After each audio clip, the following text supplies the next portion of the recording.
Hello everybody, welcome to today's video. We're looking at another student exemplar, a piece of descriptive writing, write a description based on this picture.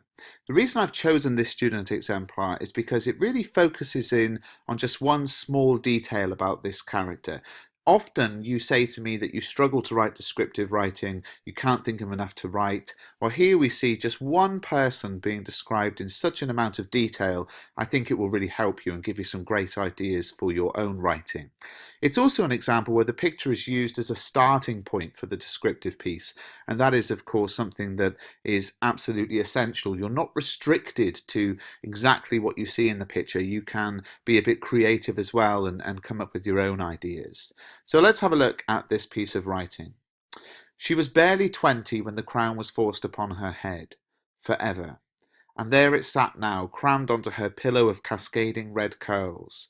Those curls, curls that were once beautifully untamed, but now were so ferociously glued to her scalp that barely a wisp escaped the iron grip of her hairnet. A vigorously carved parting separated her fringe, adorning her face like a hideous scar.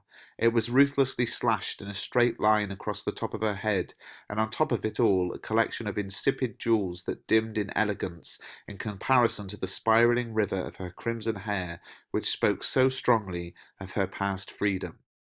Okay, let's pause there. What do we see right away? A single word sentence, a single sentence paragraph, and some beautiful emotive vocabulary.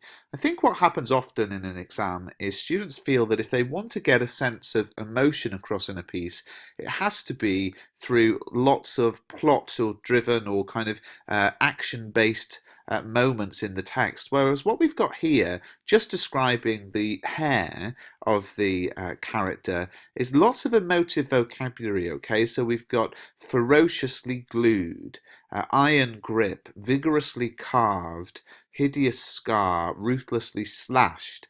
And all of these words are of course very, very emotive and very violent and aggressive, but they're just used to describe the character's hair. So you can still use this kind of emotive vocabulary, this very hyperbolic vocabulary, to describe something that is actually quite simple, and then it gives it that real kind of tone and that tension. Lots of emotive vocabulary here, really, really nicely written. Concealed behind the empty pallor of her foundation lay millions of freckles, freckles that swirled and adorned her face like stars, stunning constellations that glowed with sheer happiness and joy, happiness that was gone now. Clumsily, the alluring sharpness of her chin had been softened by hastily applied rouge that only emphasized her obvious fatigue caused by the money that had transformed her into a most prosperous slave. So what we've got here is a whole paragraph which is really about freckles and makeup. And I just think it's a great example of writing a lot about a little, being able to come up with some really nice images, some really good sentences, and some creative ideas of, the money that's transformed her. Really, really good. Her face, the beautiful, uplifting melodies of her face tainted with the dissonance of royalty, for the soft and sweet hue of her cheeks had been poisoned with blood red, the perfect cadence of her hazel eyes diminished in pools of suffering, the harmonies of her nose and lips distorted by unwanted wealth. The pearls wound so tightly around her slender neck seemed to strangle her in a discord of sheer misery. The teardrops that hung limply from her earlobes only served to express the cacophony of sadness that the strings of her heart played on a daily basis. It seemed like she would be held a prisoner on the throne she hated forever. Really nice, and of course the single word sentence forever, giving this cyclical structure. Planning the structure of your work so important, as highlighted in the examiner's report, and it sort of begins and ends in the same place.